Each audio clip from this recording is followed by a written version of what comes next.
Bienvenidos a nuestro episodio número 4 de este podcast del Ministerio Internacional de Avivamiento. Pastor, ¿cómo está? Hola Jonathan, de nuevo bienvenidos a este podcast número 4, que es una bendición poder compartir con todos ustedes una vez más. Así es, Pastor. Y bueno, Pastor, una consulta muy generalizada según lo que está sucediendo y es, ¿podrá, según la Biblia, haber una tercera guerra mundial?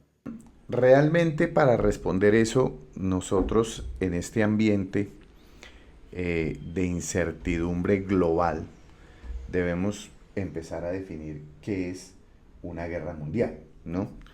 Cuando uno va a un diccionario cualquiera y en el diccionario uno busca es una guerra mundial mejor, nosotros nos encontramos que aunque una guerra mundial es aquel conflicto bélico en el que más de una nación en diferentes continentes se ven involucrados, ¿no?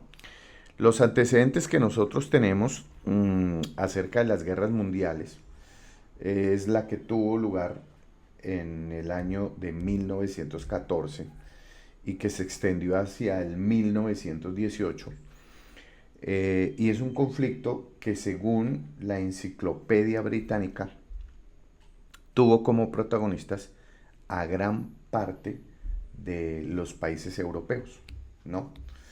Eh, los países que se enfrentaron en esa ocasión fueron Alemania, Austria, Hungría, Turquía, ¿no? Que fueron las potencias, digámoslo de alguna manera, protagonistas acerca de ese conflicto.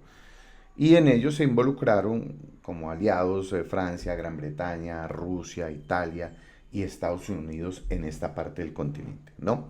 Luego tenemos una Segunda Guerra Mundial que comienza por allá en el año 1939 y termina en el año de 1945 y se desata o hay más bien enfrentamientos entre potencias como Estados Unidos nuevamente, Gran Bretaña, la Unión Soviética, contra las potencias del eje de Japón, Italia y Alemania específicamente, ¿no? Esas son las dos grandes guerras mundiales que han habido hasta el día de hoy. Ese es el antecedente que nosotros tenemos de guerras mundiales. De manera que si vamos a hablar de guerra mundial, pues entonces necesitamos primero entender qué es esa guerra mundial, que ya lo definimos. Tenemos los ejemplos de las guerras mundiales, como los que acabo de mencionar, Primera Guerra Mundial y Segunda Guerra Mundial, ¿no? Ahora, que la Biblia mencione específicamente si nosotros vamos a tener una tercera guerra mundial, la verdad, la Biblia no lo dice de esa manera. La Biblia sí habla de una guerra donde todas las naciones van a participar, pero realmente no dice si va a ser la primera, si va a ser la segunda, si va a ser la tercera, si va a ser la cuarta. Pues la Biblia no menciona acerca de ese tema, no lo dice con desde ese punto del balance específico, ¿no? Eso es más o menos desde el punto de vista bíblico lo que nosotros nos encontramos. Ok, Pastor, entonces entendiendo este contexto que usted nos explica, en su opinión o en la opinión de los expertos, ¿usted cree que puede haber una tercera guerra mundial?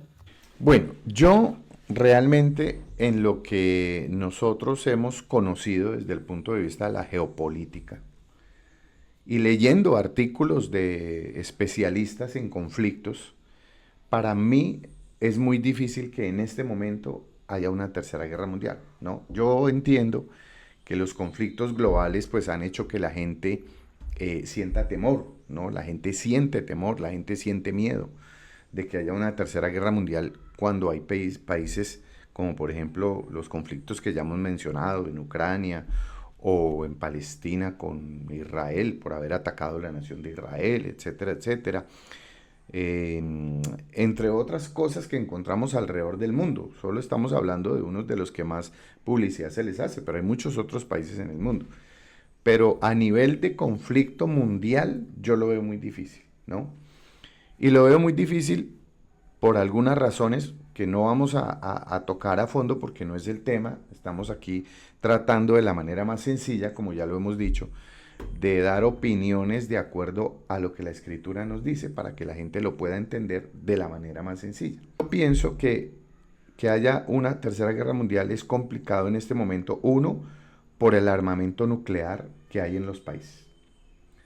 Resulta que es tan fácil que en medio de una guerra mundial se desate un conflicto nuclear que yo no creo que ningún país se vaya a arriesgar a que haya un confrontamiento a esa escala. Segundo, que nadie va a ganar nada, ¿no? Cuando hay una guerra mundial es porque hay intereses económicos de poder de por medio, como lo hubo, por ejemplo, en la Segunda Guerra Mundial, con Adolfo Hitler, ¿no? Que hizo pues esa triste y desafortunada historia que implicó incluso a la nación judía. Entonces, al no ganar nadie nada, porque si hay un conflicto a nivel mundial y las bombas atómicas caen y acaban los países, dígame quién gana. No, nadie. Nadie gana. No, aquí solo es destrucción. No va a haber ningún interés económico porque solo va a haber destrucción. Sí, porque no va a ser una invasión a territorios, sino va a ser la destrucción de los territorios. Y número 3, eso que usted acaba de mencionar. Como ahora no era como en otras épocas, digamos, de la historia, en la que, como vimos, para volver a retomar el ejemplo de la Alemania nazi, naciones fueron derribados por el régimen nazi, ¿no? Naciones como, por ejemplo, Polonia, Dinamarca, Noruega, Bélgica, Países Bajos, Luxemburgo, Francia, Yugoslavia, Grecia.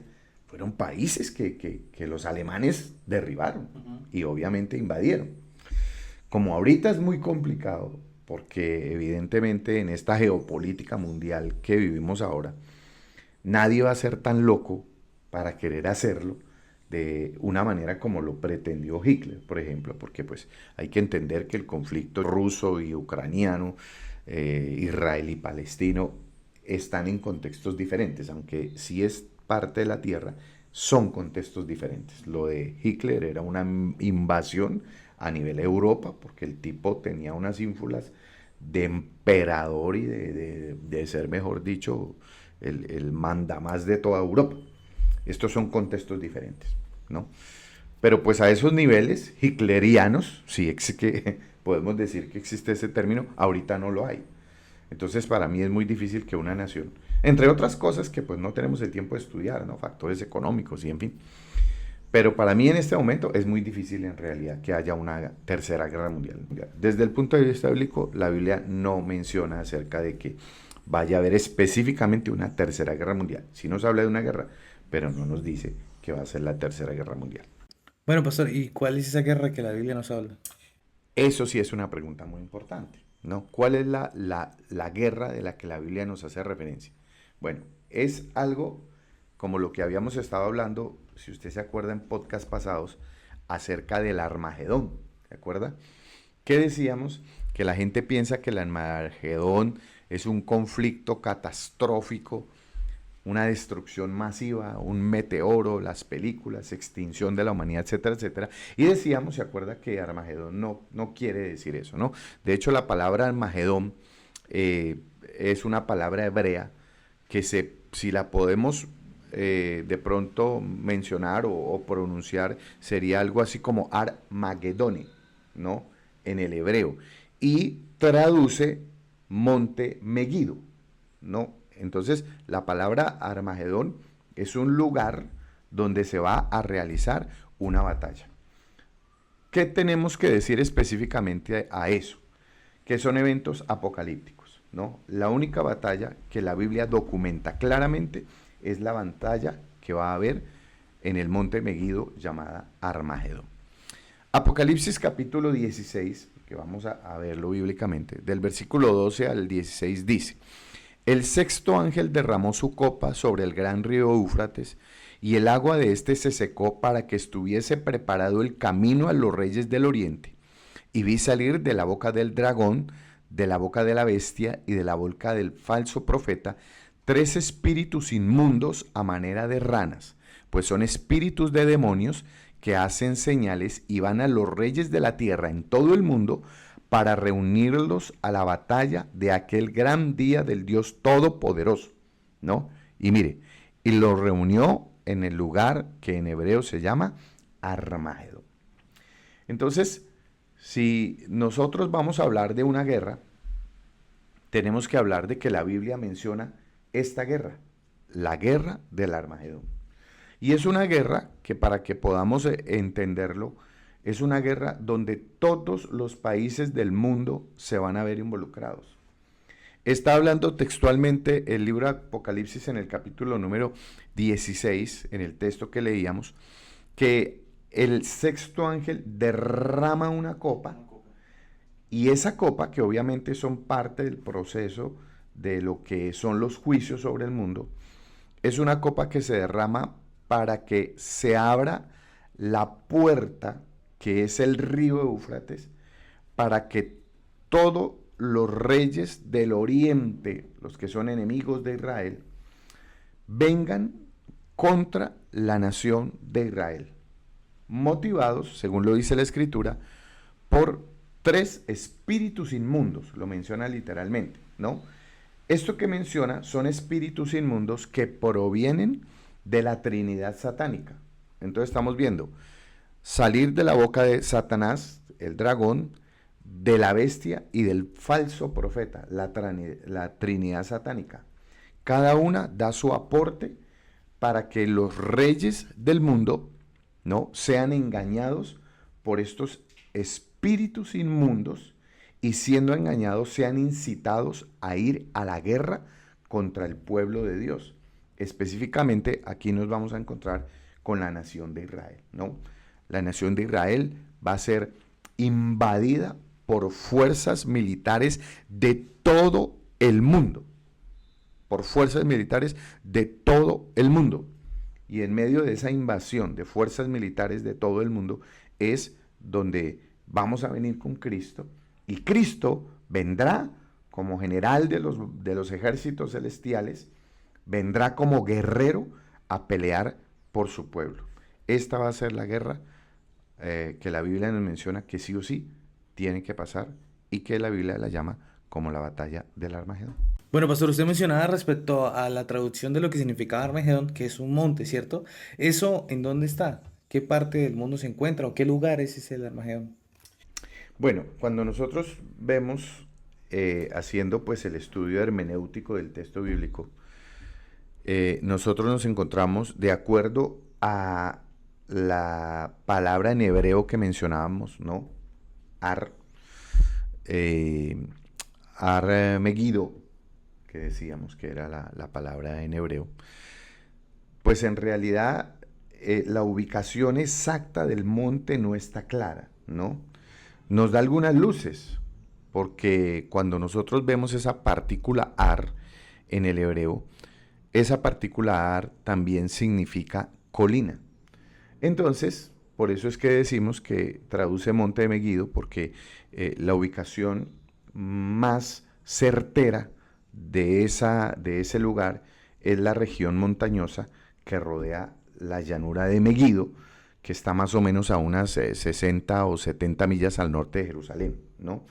Donde de hecho nosotros vemos que los ejércitos han tenido o han hecho innumerables batallas. Pues nosotros encontramos la batalla de los egipcios, de los asirios, de los griegos, de los rumanos, de los cruzados que batallaron allí en ese monte llamado Megido. Incluso, para que usted sepa, también hay registros que en Megido fue escenario de batallas de la Primera Guerra Mundial, de la Guerra Árabe-Israelí, incluso por allá hasta los ejércitos de Napoleón pelearon en ese lugar de Megido, ¿no? O sea, ese es el cuadrilátero del mundo. Y sí, podríamos decirlo, yo creo que desde un punto de vista profético, ¿no?, hasta significativo, porque en el futuro esa llanura de Megido y la llanura también de Esdrelón, que es de pronto dentro del contexto de lo que se implican esas guerras, puede ser un punto central de la batalla de Armagedón, ¿no? Cuando nosotros vemos, por ejemplo, la llanura de Megido o Armagedón, ¿no?, para unir el texto, ella tiene dos batallas famosas dentro del contexto bíblico.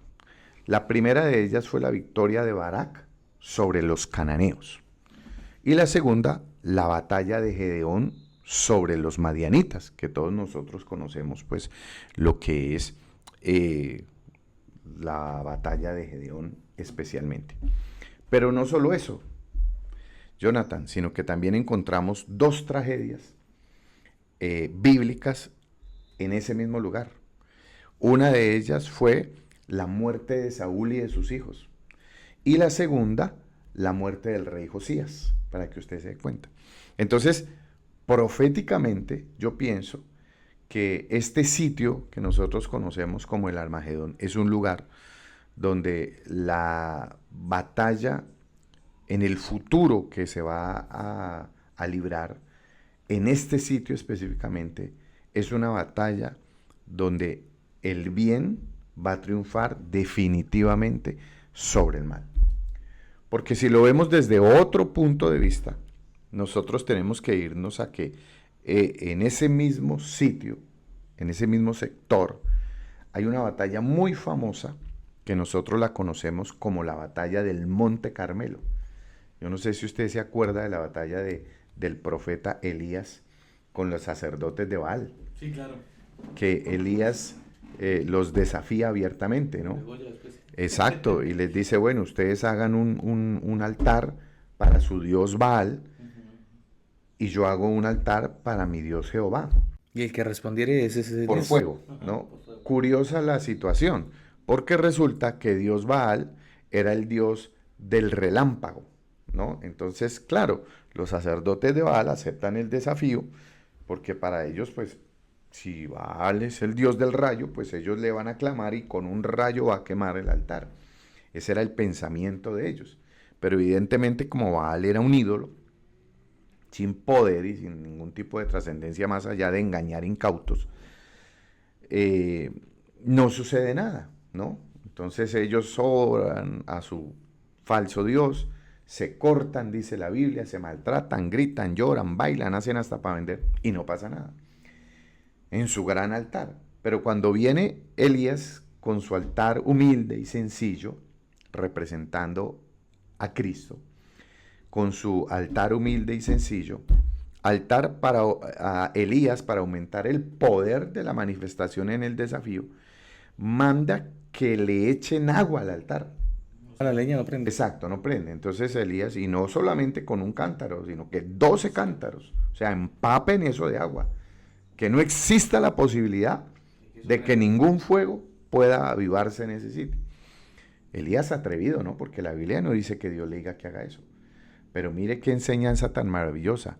Elías tanta fe tenía en el Dios en el que él creía que lo había llamado, que lo había sustentado, que lo había sostenido, que aumenta el nivel del desafío creyendo que a pesar de toda esa imposibilidad, Dios se iba a manifestar. Qué gran lección de fe para nosotros, ¿no? Efectivamente, cuando Elías ora, dice que descendió fuego del cielo, y cuando el fuego desciende del cielo, dice que consume completamente el holocausto. Y menciona específicamente todo lo que estaba en el altar, y dice que aún el agua lamió de la zanja, o sea, que toda el agua instantáneamente fue evaporada por el poder de Dios. Para mí, que la Biblia nos hable una sola vez de la palabra Armagedón, porque usted no la va a encontrar en ningún otro lado, ¿no? Nosotros la definimos así porque entendemos que esta es el estudio hermenéutico de esa palabra para saber qué es un lugar 1 y dónde está el lugar 2, ¿no?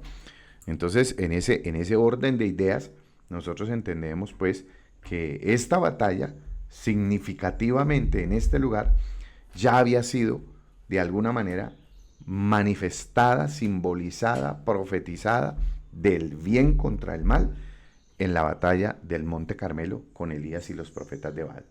Allí desciende fuego del cielo, usted mismo lo acabó de mencionar.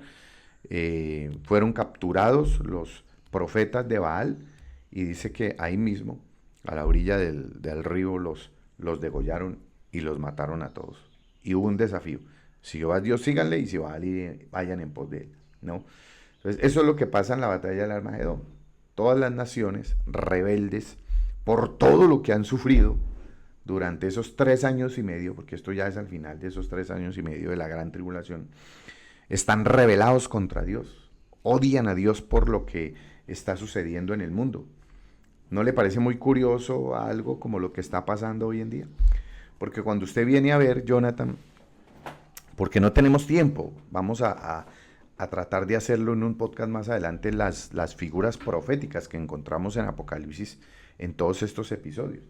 Pero cuando usted viene a mirar y a estudiar el simbolismo de las ranas, que son los espíritus inmundos, los demonios, de la Trinidad satánica, de la Trinidad diabólica, cada uno tiene su significado. Y para no adelantarme, no quiero especificar, pero cuando usted ve esa Trinidad diabólica, usted se va a dar cuenta que es justamente lo que se está manifestando hoy en el mundo.